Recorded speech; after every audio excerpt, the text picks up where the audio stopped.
Welcome all to Owen Sound Waste Watcher's May 29th, 2021 edition of Talkin' Trash. I'm Lori-Ann Caswell, and along with Laura Wood, we would like to start today's special Zoom chat with a land acknowledgement.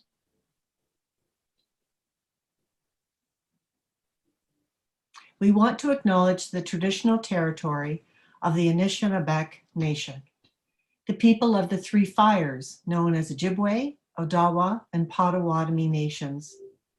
And further, we give thanks to the Chippewas of Saugeen and the Chippewas of Nawash, now known as the Saugeen Ojibwe Nation, as the traditional keepers of this land.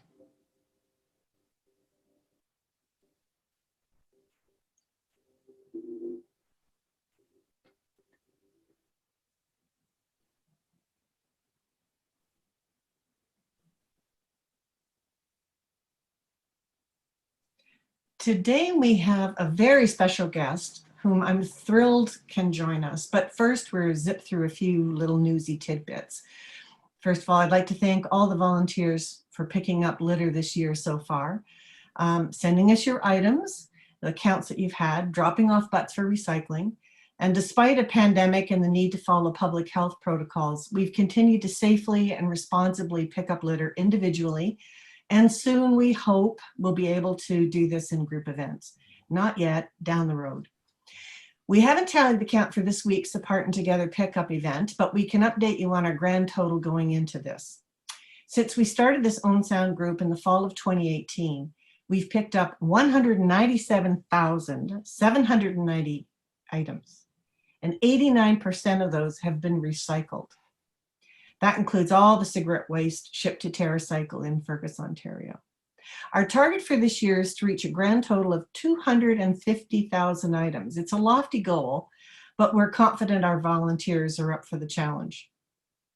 We have some pickup events planned for June, July, August, and October. But in the meantime, if you're out there picking anything up, safely, responsibly, please send us your counts and we'll include them in our tally. And speaking of events, we have a couple of special Talkin' Trash events you'll want to get on your calendars. On June 19th, we'll be talking trash about something gaining in popularity and about which we have been asked frequently, composting. It's not as challenging as one might think. In fact, lots of newbies are finding composting really rewarding. And so some self-proclaimed soil nerds will join us to share their experiences and tips. So that's June 19th. Then on July 24th, renowned Young People's Poet Laureate Naomi Shihab Nye joins us to talk trash, shall we say poetically. Naomi is a really engaging and enthusiastic individual with an interesting take on trash. And I've come to appreciate this, thoroughly enjoying her collection of trash-related poems in her book, Castaway, Poems of Our Time. And I have no doubt that this will be an event not to be missed. That's on July 24th. This summer, along with our website developer, Jeremy Boyd, Laura and I will be bringing you the 6th video in our educational series. This one's about sustainability. Now that's a really broad topic, but we focused on waste, naturally. And lastly, FYI, we now have 20 butt cans in and around downtown Owen Sound, and we continue to collect butts and ship them off to TerraCycle for recycling. If you want to know more about this or about our Adopt a Butt Can program, let us know. You can always reach us at oswastewatchers@gmail.com. Today's guest speaker is someone with whom I'm almost wanting to tear up. She's such a delightful person, you're gonna love her. With whom I've had the great joy of collaborating and now consider a friend. Over the past several months, Marg Glendon and I have been working towards a common goal, which she'll explain. Marg is the Outreach and Membership Director for the Peninsula Bruce Trail Club, which is one of 9 Bruce Trail Conservancy clubs. Her enthusiasm for the outdoors was fostered from a really early age, with many opportunities to explore nature spontaneously, climbing trees, hunting frogs, building rafts, and skating at the community pond. The outdoors continues to provide solace, balance, and fun in her daily life and in relationships with family and friends. And that's why it's so important for her to help protect and conserve what she loves.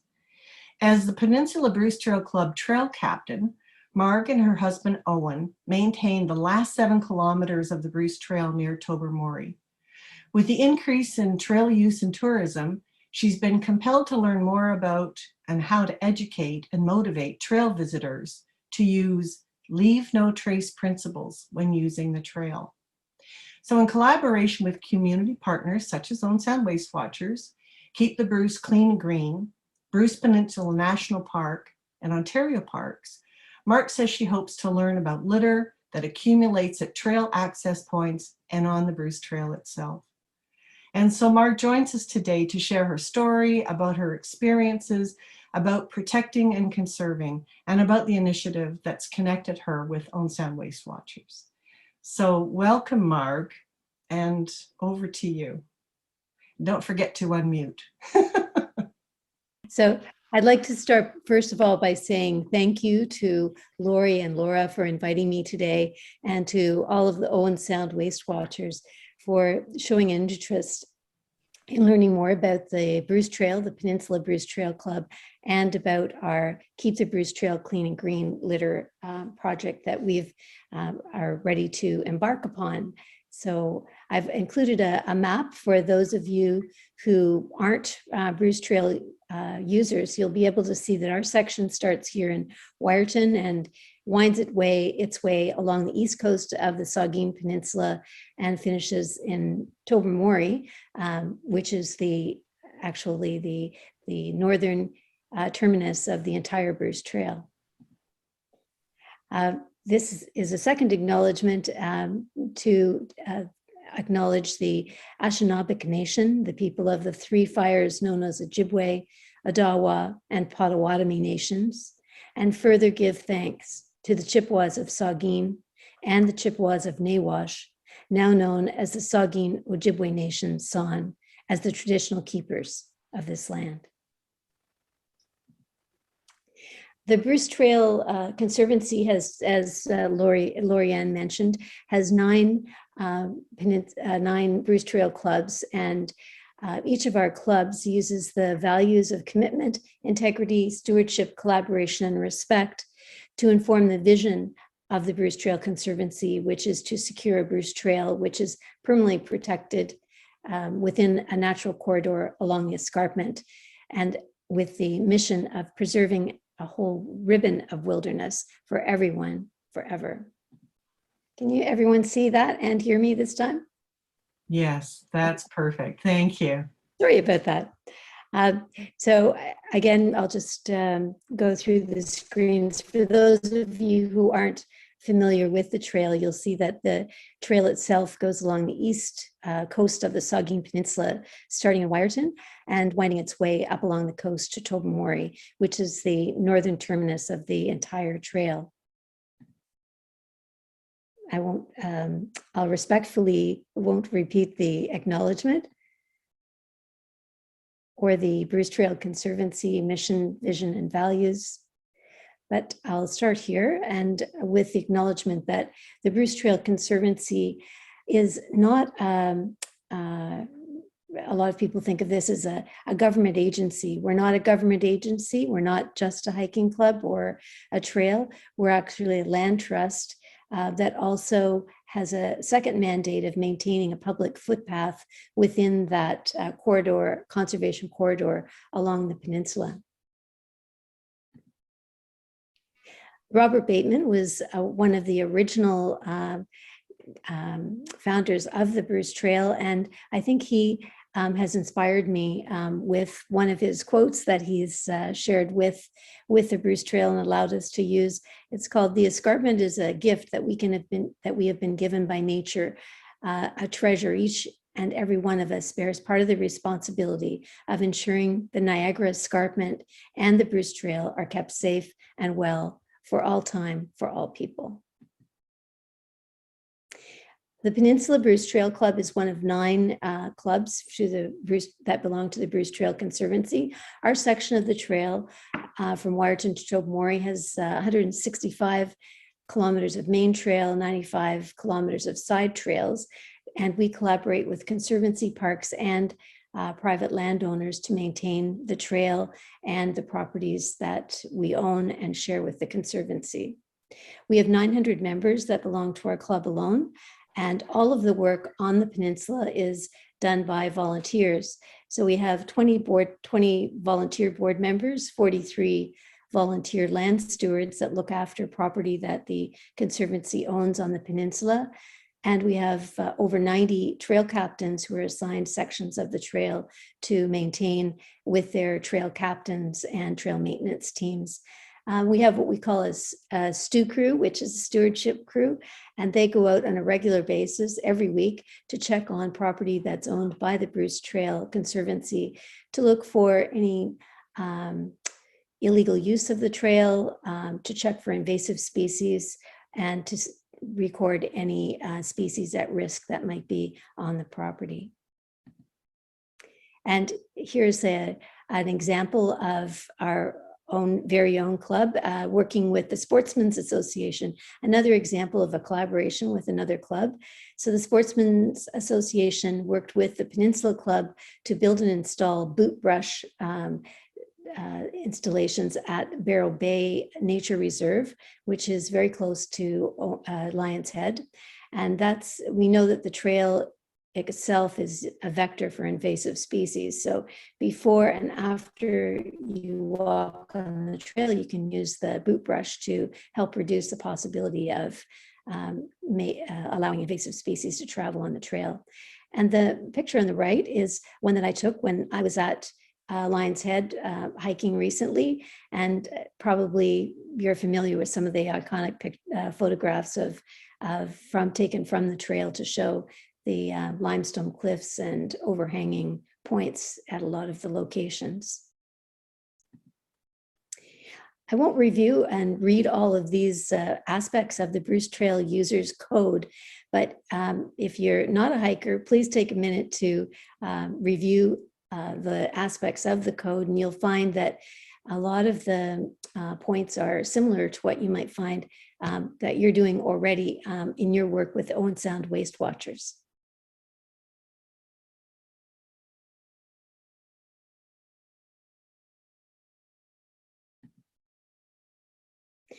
So you might wonder why did we choose a litter project for the Bruce Trail?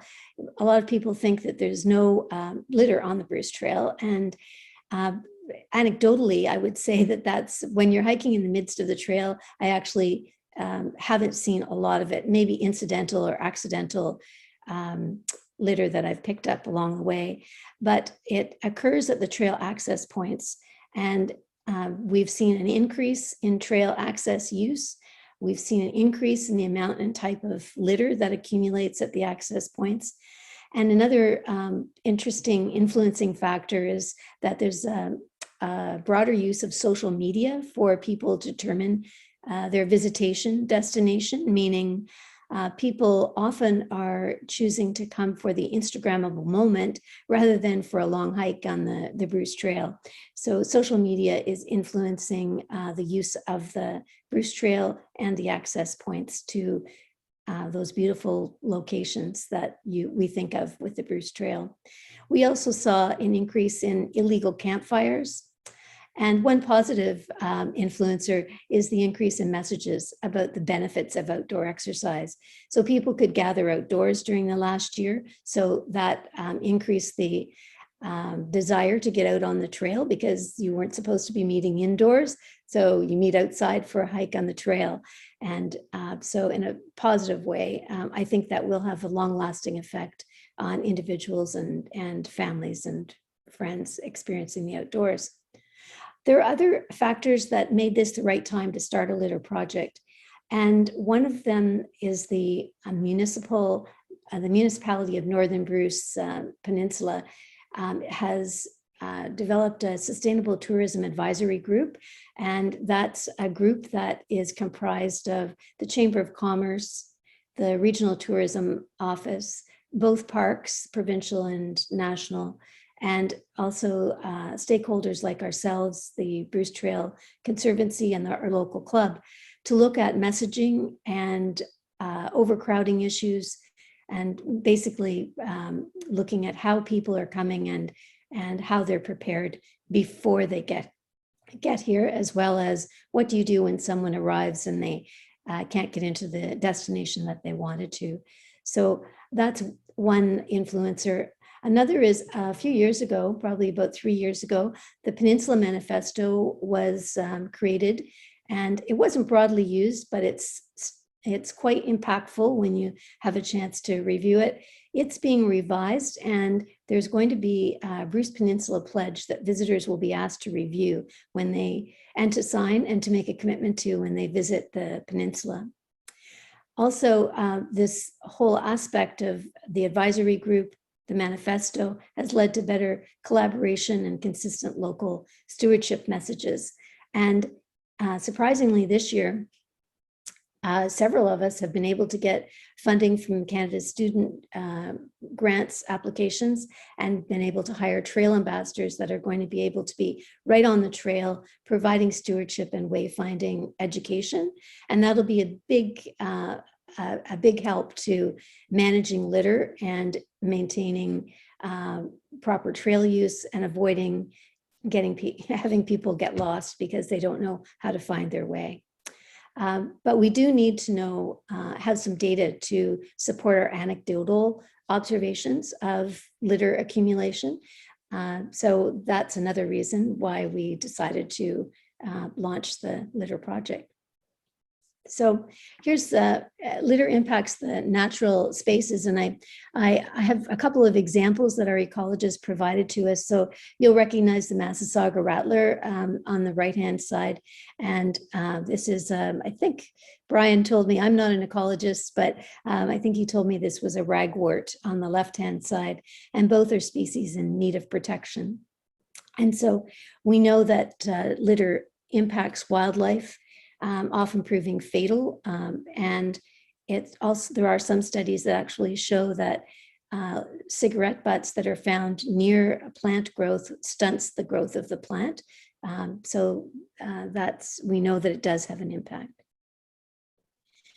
Here are 3 pictures that also are worth considering. This is a common yellow lady slipper, which you've probably seen a lot of. But on the peninsula, we're home to over 40 different species of orchids which need protection. So the sister to the yellow lady slipper, the pink lady slipper, and the white lady slipper are in need of protection. This is the whippoorwill in the center, and this little bird is also threatened and lives on the peninsula.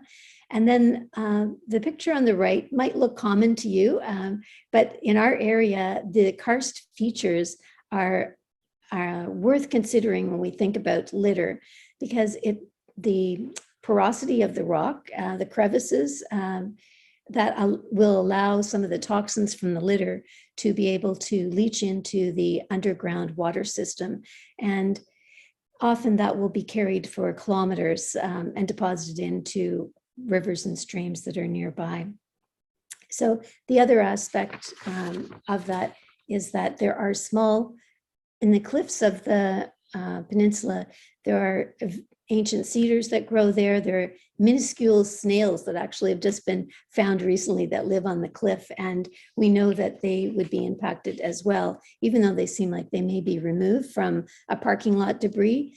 Litter travels. It can travel through air with the birds. It can travel through water. It can travel through animals carrying it, or even ourselves with our backpacks. We saw, we know that there's a great fire risk to trail users, to the trail by trail users who smoke, and sometimes the cigarette butts are flicked aside, and of course that they're not always extinguished before they're flicked, so that does pose a great fire risk. And living on a peninsula, it's probably in the summertime at high visitation periods, this is one of the greatest fears of people who live on the peninsula. A couple of years ago, Killarney had a fire, and Killarney Park. And when I was riding my bicycle back to Tobermory, I thought there was a house fire. There was so much smoke. It was affecting how I could ride my bicycle. I thought, it smelled like plastic was burning. It had traveled all the way across the shore. So a fire had been started there. And some fires are started by, of course, by lightning. Others are started by careless flicking of a unextinguished cigarette. So we need to do more education. We also need to provide more receptacles. And I'm excited to hear about Owen Sound Waste Watchers adopt a cigarette butt can.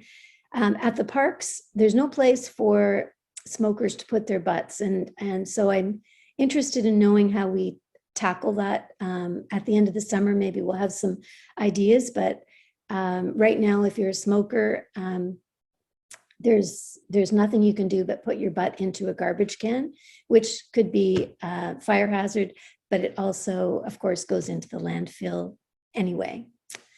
We saw trail widening because of overuse, and because of that, damage to the vegetation. People were getting lost.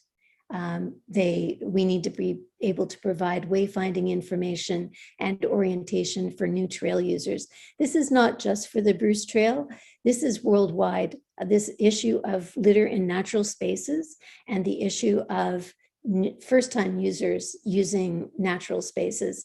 And we forget that not everyone has the same frame of reference for using trails and trail etiquette. So we need to provide education in that way. So our project itself is that we want to learn, there are four main purposes. The first is to learn more about the litter at two specific Bruce Trail access spots. And we chose two because at the beginning of this idea, there were just a few of us in our working group, Lorianne being one, and a few other community members. And then as the word got around, now we're learning that more and more people, this is contagious. It's just like Owen Sound Waste Watchers is contagious for me. This idea of doing a litter project on the trail has become of interest. We hope to provide an opportunity to share information about trail etiquette and wayfinding. And we find that we're already strengthening collaboration with community partners, and people are itching to get involved in volunteering and meeting in groups again eventually. So we're looking forward to engaging residents and tourists. This idea of a community science, that for some reason, I had been familiar with the term citizen science. So when Rochelle Byrne from A Greener Future introduced that to me, I thought this makes a lot of sense. It has a different feel than citizen science approach. Community science implies that we all are part of a bigger community. We're coming together because we have a common interest, and through our participation, it inspires us, and then we are inspired by the nature that is engaging with us. So it's very reciprocal. And it creates a desire to protect and care for nature. So you're not acting just as an individual, you're acting as an individual who belongs to a caring community, and it has a different feel to it. So we're using the term community science approach. The Audubon Society itself has evolved away from citizen science to community science. So just an interesting evolution, I think. This is a little image of the partners that we have with the project. Lorianne mentioned that we have both provincial and national park. Both of the participants in our working group will be leading enviro hikes as part of our litter project, and I'll talk a little bit more about that in a minute. So they've been involved in the planning. Owen Sound Waste Watchers have been instrumental in helping us to connect, first of all, with a greener future, for inspiring us by the work that you're doing in Owen Sound, and providing practical suggestions about how to collect our data and categorize it, and how to gather together, just like you're doing today.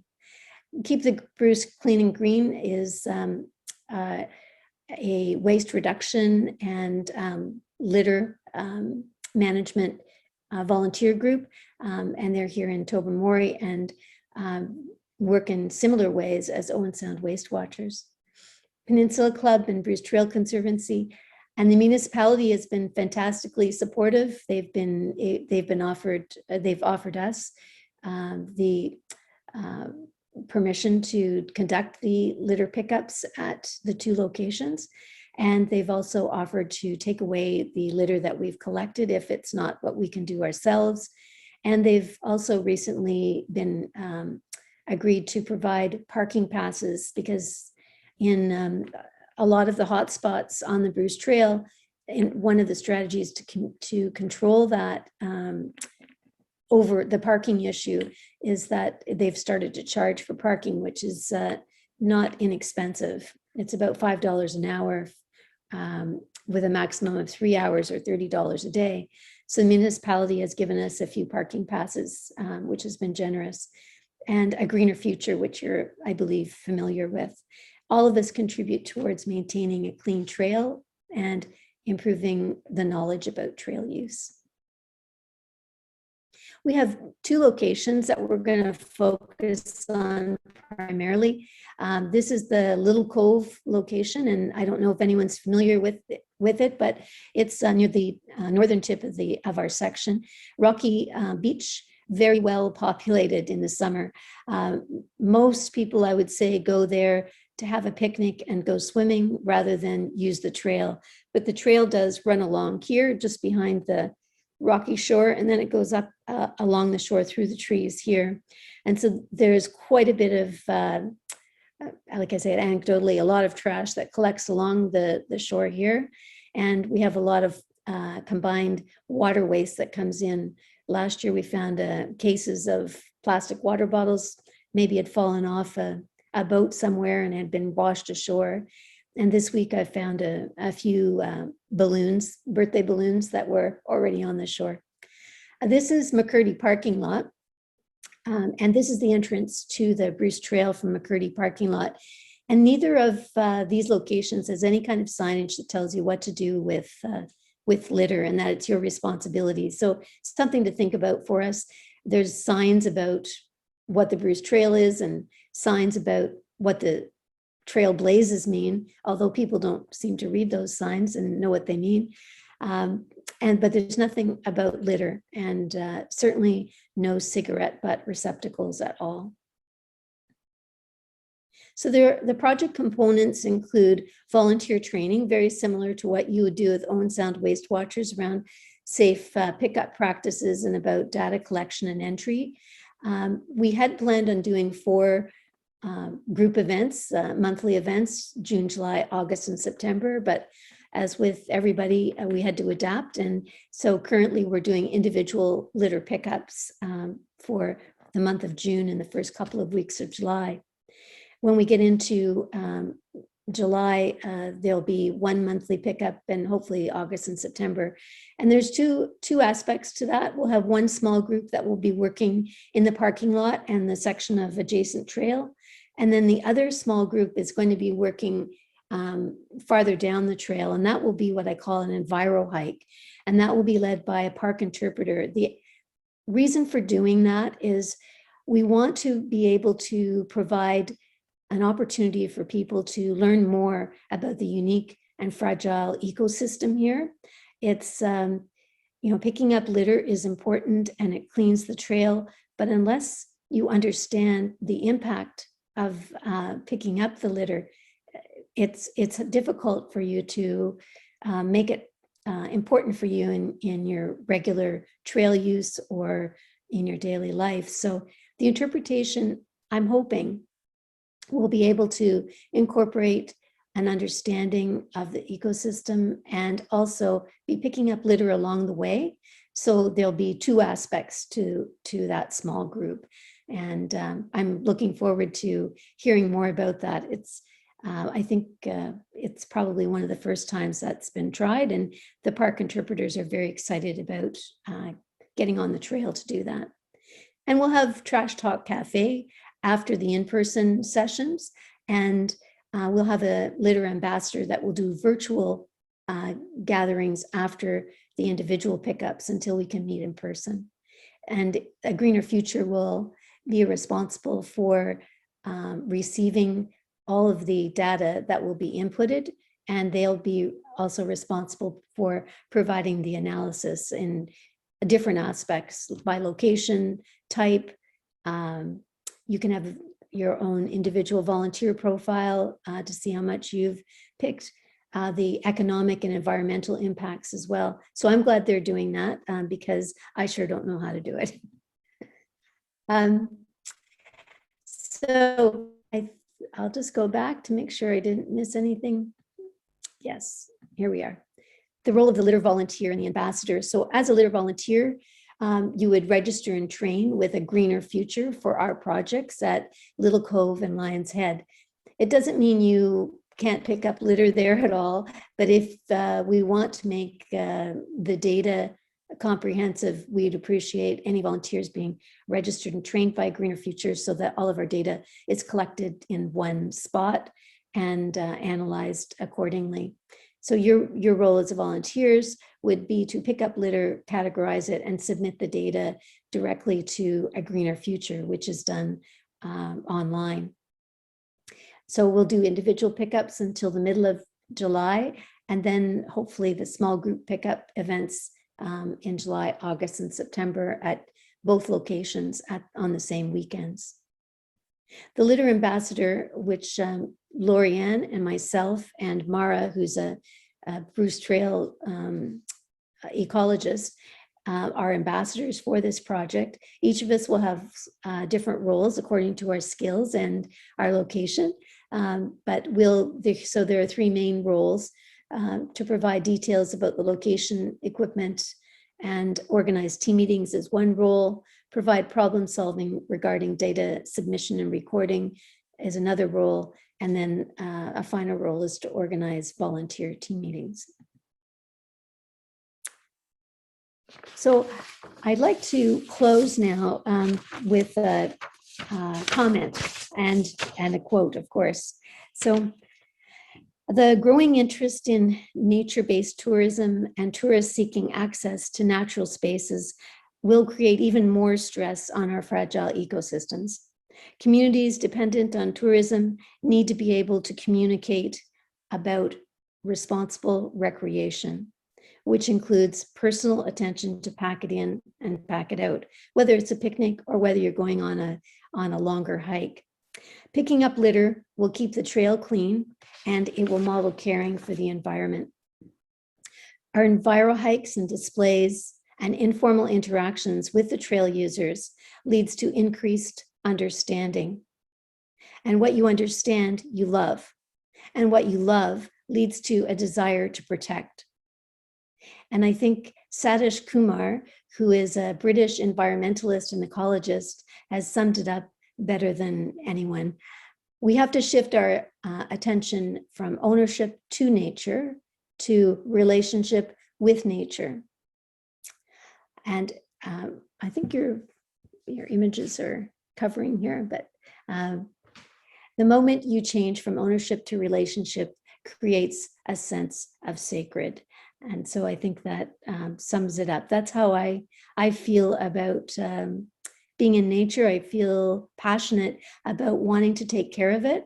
I feel I have a visceral reaction when I see litter in natural spaces because it does feel sacred to me. So seeing bottles and food and all kinds of personal hygiene products in natural spaces makes me sad because I think of the plants and the animals that call that their home and depend on it for their livelihood are exposed to that. So, and then I'll provide this to Lorianne and Laura, some resources that websites that you can go to for some more information. And so I've hopefully not been too wordy with all of this. And I'd be happy to answer any questions or comments that you might have about the project.